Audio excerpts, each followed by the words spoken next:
Look, I'm just going to come right out and say it. Every single time you've watched The Lion King, you've been staring at one of history's most calculating political manipulators. And Disney has spent 30 years making absolutely sure you never figure that out. Now, before you click away thinking this is some conspiracy nonsense, hear me out. Because what I'm about to show you isn't speculation. It's a deliberate artistic choice that Disney has gone to extraordinary lengths to keep buried. You know how Disney loves to brag about their research, right? How they sent animators to Africa for The Lion King. How they studied real lions for months. How every detail was meticulously planned. They'll tell you about the Hamlet inspiration all day long. They'll give you documentaries about the voice actors, the music, the animation techniques. But ask them about Scar's visual design inspiration, and suddenly everyone gets very quiet. That's weird, isn't it? Because Disney usually can't shut up about their reference material. They told us Jafar was based on Conrad Veidt. They explained how Cruella de Vil came from Tallulah Bankhead. Heck, they even admitted that Captain Hook was modeled after Hans Conried himself. But Scar? Crickets. Here's what makes this even stranger. If you look at any other Disney villain from the Renaissance era, you can trace their visual DNA back to specific actors, historical figures, or artistic movements. It's like Disney 101. But with Scar, the official line has always been some vague nonsense about making him look different from Mufasa and giving him darker colors to represent evil. Come on, this is Disney we're talking about. The studio that spent months studying how fabric moves for Cinderella's dress. The company that brought in real deer for Bambi reference footage. You really think they just winged it with one of their most iconic villains? But here's where it gets really interesting. If you actually dig into the production notes, interviews, and behind-the-scenes material from The Lion King's development, there's this conspicuous gap. The animators will talk about everything else in excruciating detail. But the moment anyone gets close to asking about Scar's specific visual inspiration, the conversation mysteriously shifts.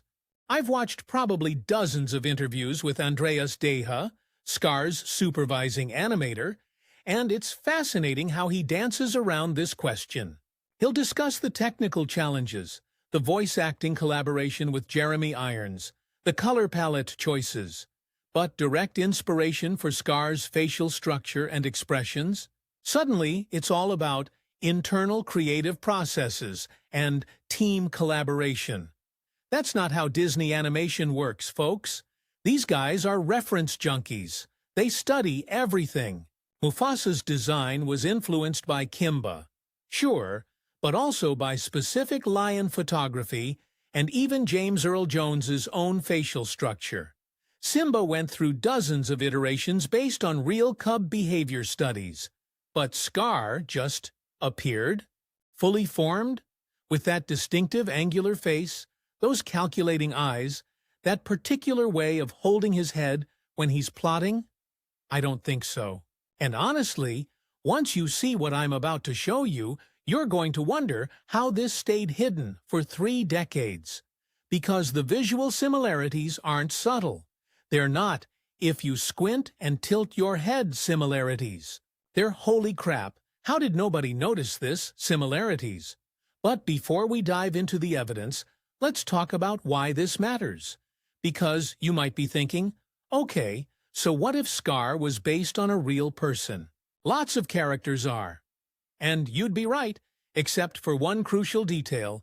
The person Scar appears to be modeled after wasn't just any historical figure.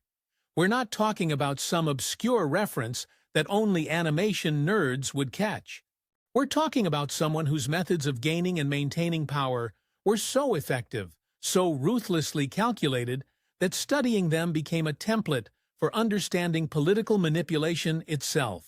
Someone whose rise to power involved many of the exact same tactics Scar uses in the film. The alliance with useful idiots, the scapegoating of existing problems, the gradual erosion of traditional structures. The way he turned different groups against each other while positioning himself as the only solution. Someone whose story, when you really think about it, maps almost perfectly onto Scar's arc in The Lion King. Right down to the dramatic downfall when his former allies finally turn on him. Now, I want to be clear about something. I'm not suggesting Disney made some kind of propaganda film. That's not what this is about. What I am suggesting is that Disney's research team did what they always do. They found the most compelling real-world reference material they could, and they used it to create a more believable, more psychologically complex villain. The problem is, they picked someone whose story was a little too real, a little too recent, and a little too recognizable for comfort. So they made a choice. They buried the inspiration, scrubbed it from the official record, and hoped nobody would put the pieces together. But the pieces are all there, in the animation, in the expressions, in the body language, in the manipulation tactics, in the rise and fall narrative structure. They're hiding in plain sight, just waiting for someone to connect the dots. And once you see it, you can't unsee it. Every scene with Scar becomes a masterclass in how power-hungry individuals actually behave. Every manipulation tactic becomes a case study in real-world political strategy. Every facial expression becomes a window into a very specific type of calculated ambition. The question is, are you ready to see what Disney really put in your childhood favorite? Because I'm about to show you visual evidence that's going to change how you watch The Lion King forever. Trust me, we're just getting started. All right, let's get into the stuff that's going to make you question everything. Because once I show you these visual comparisons, you're going to realize this wasn't some happy accident. This was deliberate, methodical character design. First, let's talk about Scar's face. And, I mean, really look at it. Not just the "oh, he's the evil lion" surface-level stuff, but the actual bone structure, the way his features are arranged, the specific proportions that make him look the way he does. Look at Scar's cheekbones. They're not just angular. They're angular in a very specific way. High, sharp, creating these deep shadows under his eyes that give him this perpetually calculating expression. Now, here's what's interesting. Real lions don't have facial bone structure like this. I've looked at hundreds of lion reference photos, and you know what? Lions have broad, rounded facial features. Even the most villainous-looking lions in nature don't have those knife-sharp cheekbones. So, where did this design come from? Because Disney animators don't just make stuff up. They reference everything. And when you're trying to create a character who needs to look intelligent, calculating, and politically savvy, you don't look to animal references. You look to human references. Specifically, you look to humans who actually exhibited those traits. And Scar's eyes. Oh man, the eyes are where this gets really obvious. There's this particular way Scar looks at other characters when he's planning something. It's not just evil stare. It's very specific. It's this calculating, measuring look, like he's constantly evaluating how he can use whoever he's talking to. Watch the scene where Scar first talks to the hyenas. Look at his expression when he's sizing them up, figuring out how to manipulate them. There's this moment where his eyes narrow just slightly, and you can see him mentally cataloging their weaknesses. That's not generic villain behavior. That's a very specific type of predatory intelligence. And here's the thing that really sealed it for me. I started going through historical footage and photographs, looking for that exact same expression. And let me tell you, it's rare. Most people, even when they're being calculating, don't have that particular combination of intelligence and complete emotional detachment. It's almost clinical in how cold it is. But there's one type of historical figure who does have that look.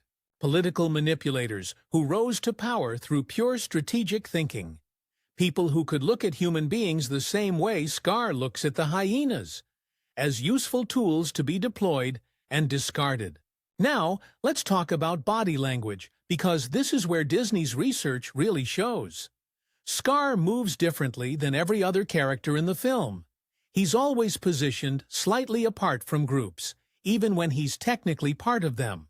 He uses space as a power tool, getting close to people when he wants to intimidate or manipulate them, but maintaining distance when he wants to seem superior. Watch how he positions himself during the elephant graveyard scene. He's physically elevated above the hyenas, but he comes down to their level when he needs to sell them on his plan. Then he pulls back to the elevated position to deliver his promises. That's not random staging. That's deliberate power dynamics, and it mirrors real-world political theater. And speaking of the elephant graveyard, let's talk about that whole sequence, because it's basically a masterclass in propaganda imagery. The way Scar uses the environment, the lighting, the dramatic positioning. This isn't just villain gives evil speech. This is based on real techniques for mass persuasion. The color choices are what really get me, though. Because Disney could have made Scar any color. They could have gone with classic black, or deep red, or purple like other villains. Instead, they chose this specific palette of sickly greens and yellows. With this particular way, the light hits his fur. It creates this effect where he always looks slightly ill, slightly unnatural, but also undeniably charismatic. And you know what's weird? That exact color palette shows up in historical propaganda imagery from a very specific era. That combination of sickly greens and dramatic shadowing was used in political art to make certain figures look both powerful and vaguely threatening. It's not a coincidence that Scar's design evokes the same psychological response. But here's what really convinced me this was intentional. I went back and looked at Disney's other villains from around the same time period. Jafar, Ursula, Gaston, Frollo. They all have clear, traceable visual inspirations that Disney has openly discussed. Their designs make sense within their respective stories and time periods. Scar is different. His design doesn't fit the African setting at all. His facial structure is distinctly European. His mannerisms are specifically political rather than generally villainous. His color palette is historically loaded rather than just symbolically dark. Everything about his visual design points to a very specific type of real-world reference. And here's the smoking gun. Andreas Deja, Scar's animator, is known for doing incredibly detailed life studies for his characters. We have footage of him studying real lions, interviewing Jeremy Irons, working out every gesture and expression. But there's this gap in the documented process. This period where he was clearly referencing something, but there's no official record of what it was. Except, if you look at the animation itself, you can see the reference work. Scar's expressions are too specific, too psychologically accurate to have been created from imagination. Someone was studying real human behavior. Someone was watching footage of real political manipulation. Someone was analyzing the exact facial micro-expressions that people make when they're lying, scheming, and calculating. And that someone was being very, very careful not to leave any official documentation of what they were studying. Look, I've spent years analyzing Disney animation techniques, and this level of psychological realism doesn't happen by accident. When you create a character who can manipulate other characters this effectively, when you design expressions that read as genuinely calculating rather than cartoonishly evil, you're working from life reference. You're studying the real thing. The question is, why hide it? Why scrub the reference material from the official record? Why get so cagey when anyone asks about Scar's inspiration? Because they knew exactly what they were doing. They knew they had created a character who was uncomfortably close to reality. They knew that if people made the connection, it would change how the entire film was perceived. And honestly, they were right to be worried. Because once you see the behavioral patterns we're about to discuss, once you understand the specific manipulation tactics Scar uses and where they come from, The Lion King stops being a simple story about good versus evil. It becomes a case study in how certain types of individuals actually gain and maintain power in the real world.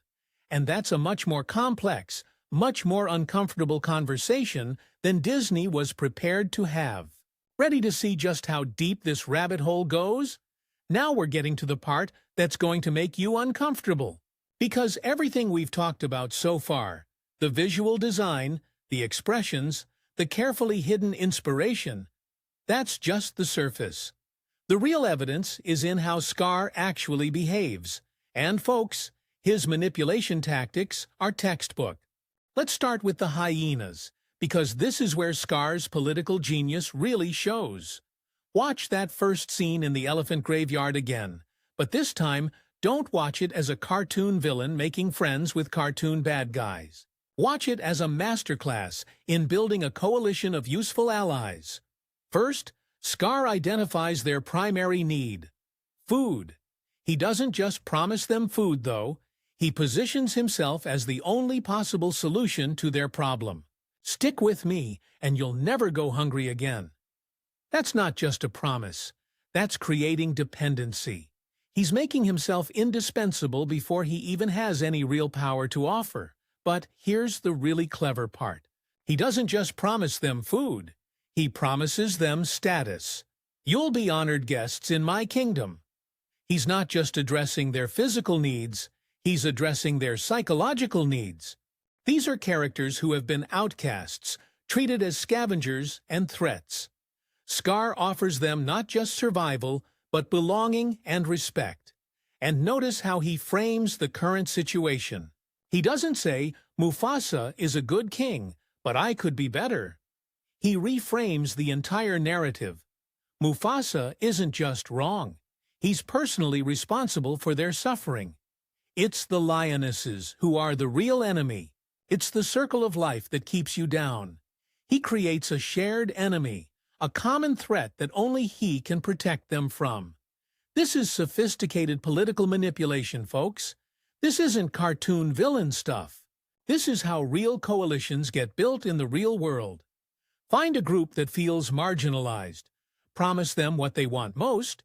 Position yourself as their only advocate, and create a narrative that makes their current situation someone else's fault. But it gets worse. Once Scar has power, watch how he maintains it. He doesn't just rule through fear, though he definitely does that. He rules through manufactured crisis and strategic scarcity. The famine isn't just bad luck in Scar's version of events.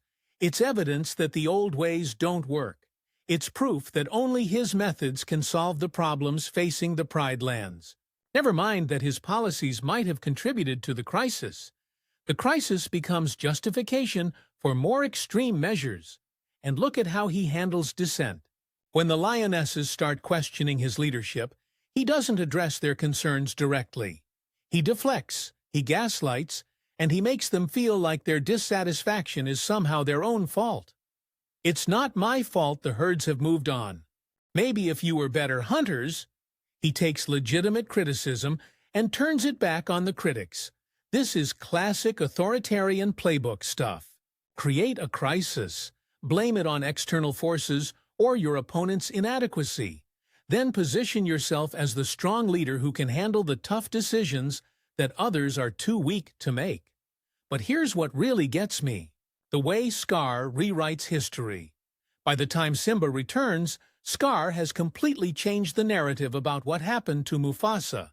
In his version, Mufasa was weak, Simba was responsible for the tragedy, and Scar reluctantly stepped up to save the kingdom from chaos. That's not just lying. That's systematic historical revision. That's taking control of the narrative so completely that even the people who lived through the events start to doubt their own memories. Well, maybe things weren't as good under Mufasa as we remember. Maybe Scar really is doing his best in a difficult situation. And the divide and conquer tactics? Brilliant! Scar doesn't try to win over the whole pride at once. He identifies key individuals who might be sympathetic to his message. He isolates potential opposition leaders, and he creates enough confusion and fear that most people just keep their heads down and hope things get better. Look at how he handles Zazu. He doesn't eliminate him. That would create a martyr and potentially galvanize opposition. Instead, he humiliates him, reduces his status, and turns him into a symbol of the old regime's failure. Zazu becomes a living reminder that the old ways didn't work, while also serving as a warning to anyone else who might consider speaking up. This is how real political takeovers work, people. It's not usually dramatic coups or violent revolutions. It's gradual erosion of norms, systematic undermining of institutions, and careful manipulation of public perception until opposition becomes unthinkable. And here's what makes this even more unsettling. These tactics work in the movie because they're based on tactics that work in real life. Disney didn't just make up some random villain behaviors. They studied actual political manipulation, actual authoritarian techniques, actual patterns of how certain types of individuals gain and maintain power. Scar's psychological profile is too accurate, too detailed, too realistic to be coincidental. The way he identifies and exploits other characters' weaknesses, the way he builds coalitions of convenience, the way he maintains power through crisis management and narrative control, this stuff comes from somewhere. And when you start comparing Scar's specific tactics to documented historical examples of political manipulation, the parallels become impossible to ignore. The same strategies, the same psychological techniques, even the same progression from outsider to power broker to authoritarian ruler. But here's the thing that really seals it for me. Watch Scar's behavior when he thinks nobody is looking. Those little moments when he drops the political mask and you see the real calculating intelligence underneath. The way he practices expressions in front of reflective surfaces. The way he tests different approaches with different characters. The way he seems to be constantly running scenarios in his head. That's not generic villain behavior. That's the behavior of someone who treats politics like chess, who sees every interaction as an opportunity to gain advantage, who genuinely enjoys the intellectual challenge of manipulation. And that type of personality is rare enough that you don't just stumble onto it by accident when you're creating a character. Disney's animators studied someone. They watched footage, they analyzed behavior patterns, they documented specific techniques and strategies, and then they recreated those patterns so accurately that anyone who knows what to look for can trace the inspiration. The question is, why did they think they could get away with it? Why did they believe that audiences wouldn't recognize these tactics, wouldn't make the connection to real-world examples? Because they were counting on people seeing Scar as just another Disney villain. They were banking on the colorful animation and catchy songs and talking animals to distract from the uncomfortable reality of what they had actually created. But once you strip away the cartoon elements and focus on the actual behavioral patterns, it becomes obvious. This isn't just any villain. This is a specific type of villain based on a specific type of real-world figure, using specific tactics that have been documented and studied in political science and psychology. And Disney knew exactly what they were doing. The evidence isn't just in the character design or the animation techniques, it's embedded in the story structure itself, hiding in plain sight, waiting for someone to connect the dots. Ready to see just how deep this conspiracy goes? Because what I'm about to show you next is going to prove that this wasn't just character inspiration. This was deliberate historical commentary, disguised as children's entertainment. Okay, this is where things get really wild. Because everything I've shown you so far could theoretically be explained away as coincidence, right? Maybe Disney just happened to create a really psychologically accurate villain. Maybe those visual similarities are just good character design. Maybe those manipulation tactics are just what smart writers come up with when they want to make a compelling antagonist. But what I'm about to show you next proves this was intentional. Because Disney didn't just reference real-world political manipulation, They recreated specific historical imagery so precisely that it's impossible to dismiss as accident. Let's start with Be Prepared, because this sequence is basically a propaganda film hidden inside a Disney movie. And I mean that literally. Watch that scene again, but instead of focusing on the catchy song, look at the visual composition, the staging, the way the characters are arranged. The opening shots show Scar elevated above a massive crowd of followers, backlit against dramatic lighting that creates these stark shadows and silhouettes. The crowd is arranged in perfect geometric formations, moving in synchronized patterns that emphasize their numbers and unity.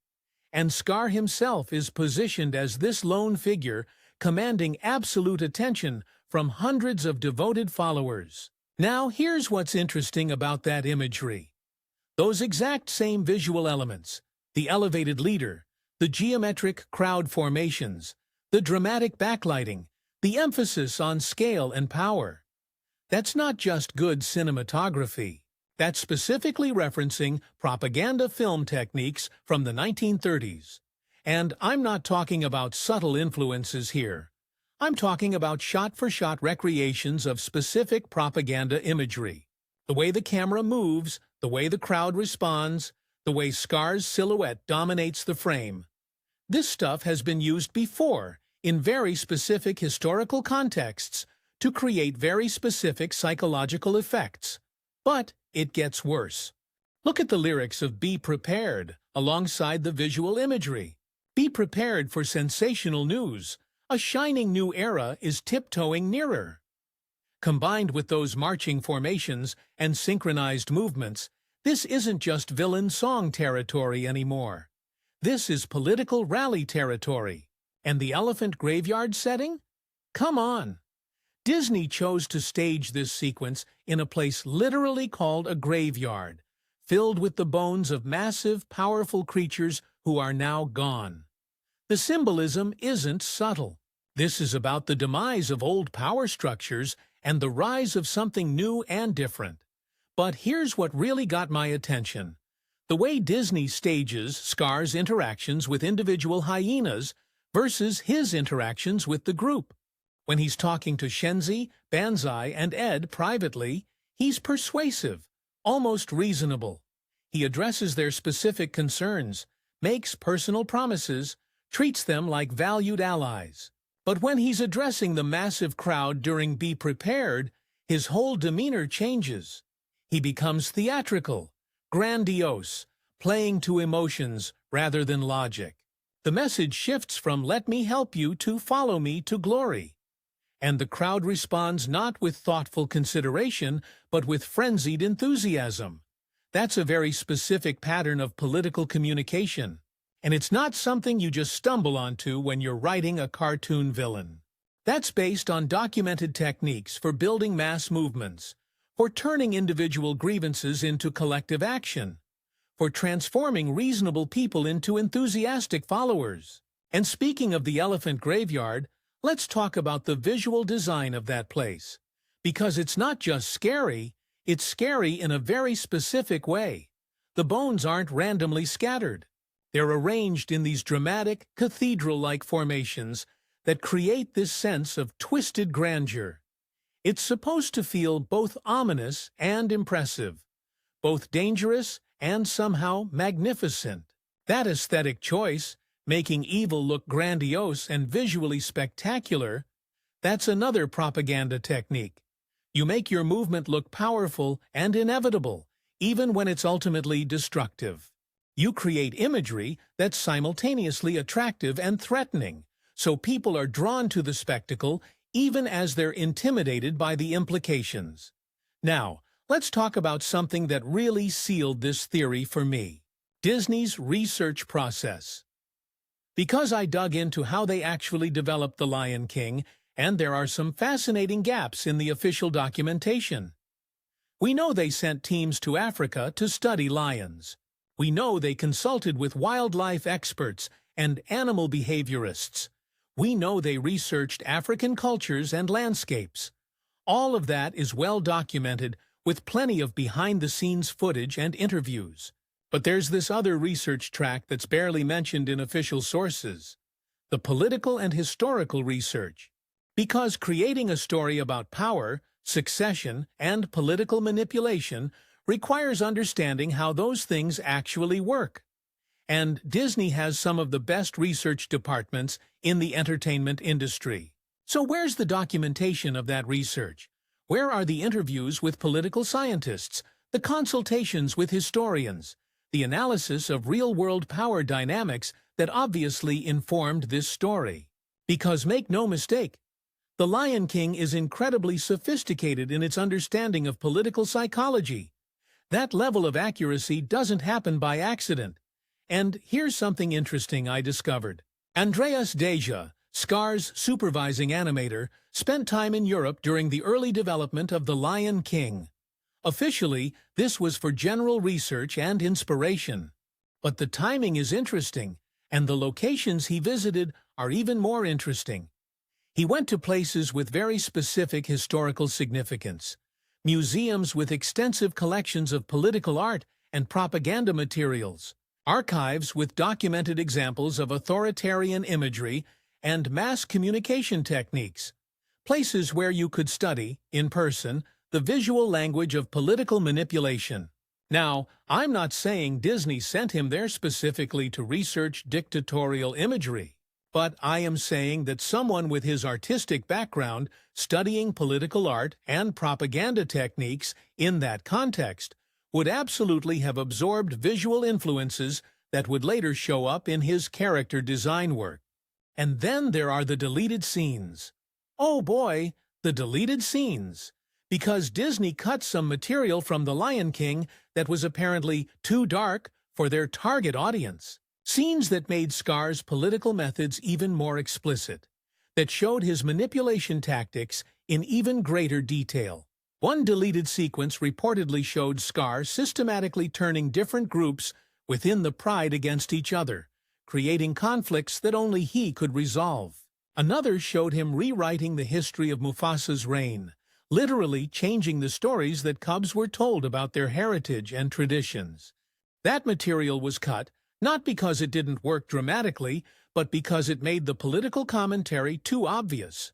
It pushed the real-world parallels past the point where Disney could maintain plausible deniability about their inspirations. But here's the smoking gun evidence that convinced me this was all intentional: the concept art. Because early sketches and design studies for Scar show a character who looked even more like his apparent real-world inspiration. The facial structure was more pronounced, the expressions were more specifically calculating, the whole visual package was less cartoonish and more photographically realistic. As the character design evolved, those elements got toned down, made more palatable for animation, softened just enough to avoid immediate recognition. But the core inspiration remained. You can still see it in the final design if you know what to look for. And the most telling detail? In some of that early concept art, Scar is shown in poses and compositions that directly mirror specific historical photographs.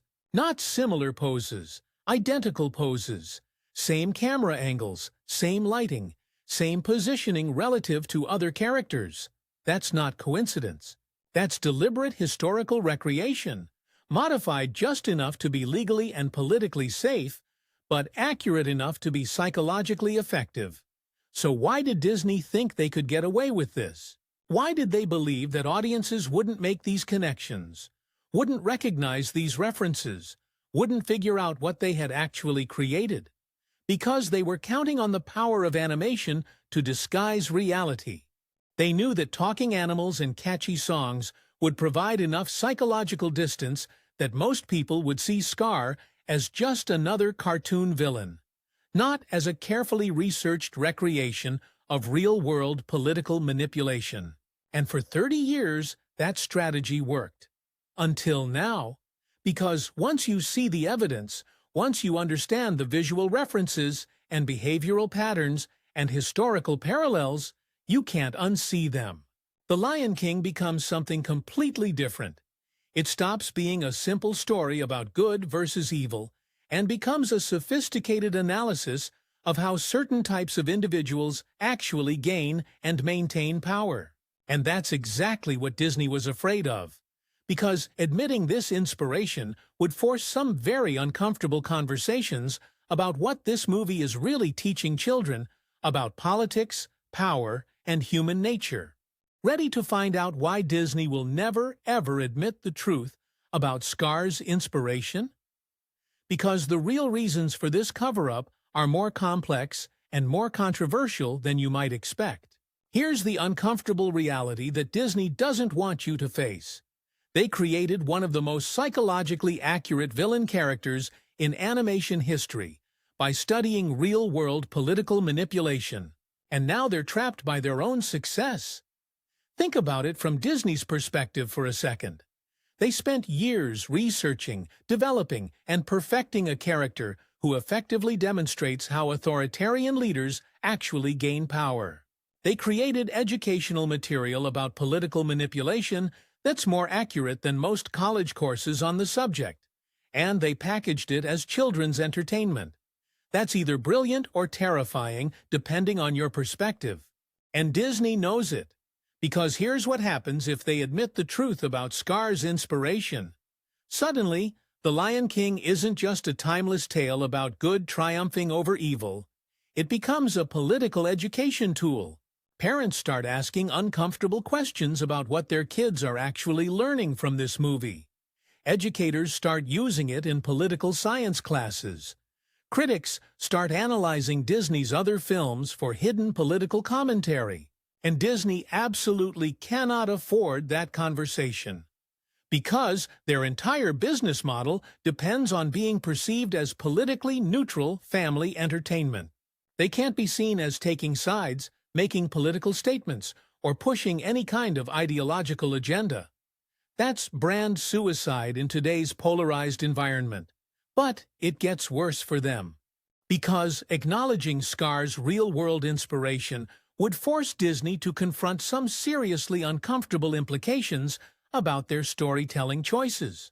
For example, if Scar's manipulation tactics are based on real-world political strategies, what does that say about how those strategies work?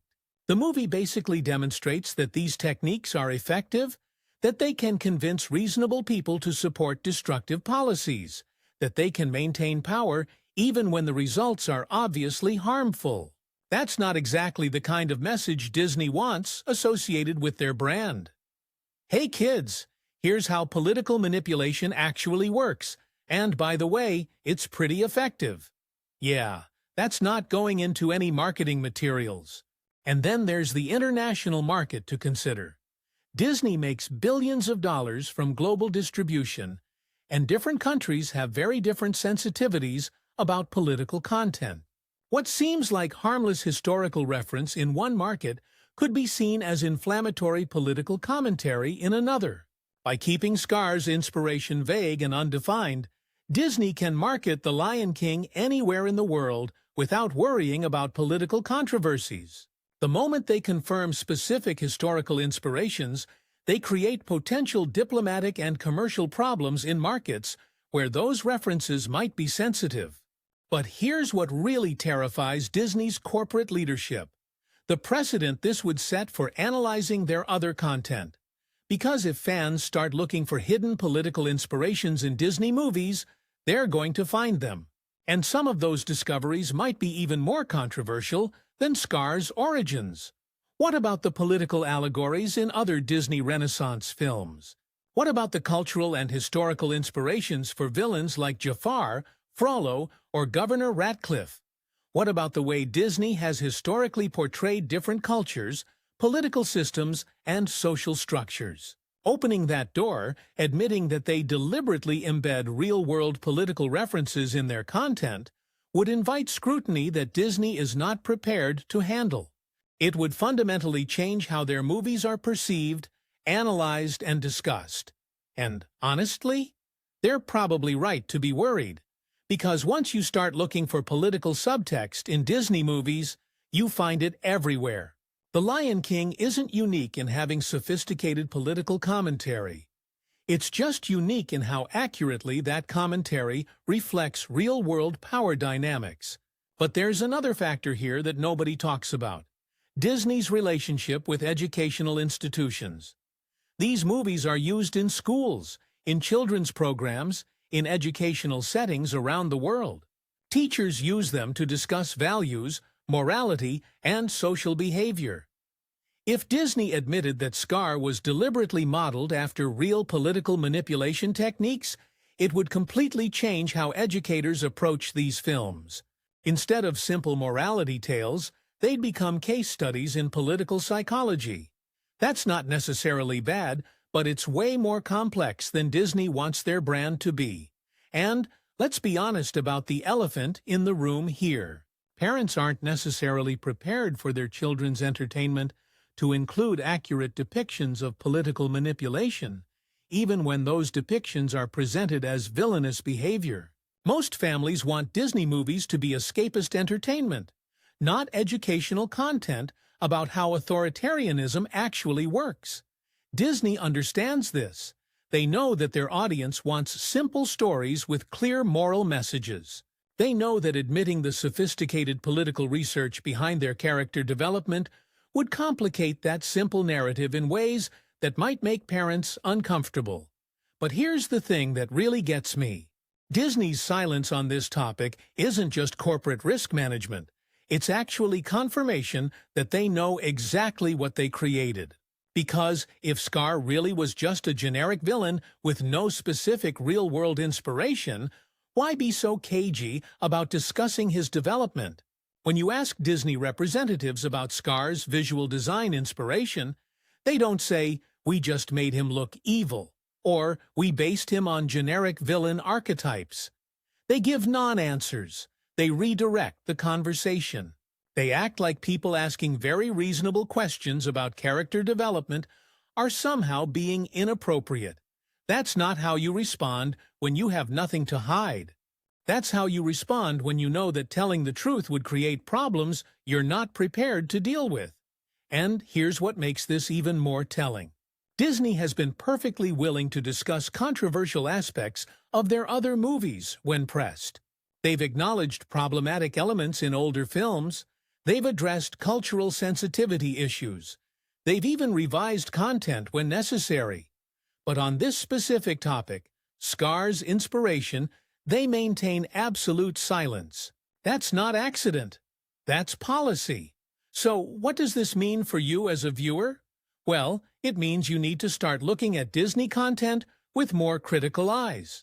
Not because Disney is evil or manipulative, but because they're clearly more sophisticated and politically aware than they want you to realize. These aren't just cartoons made by artists who happen to stumble onto psychologically realistic character development.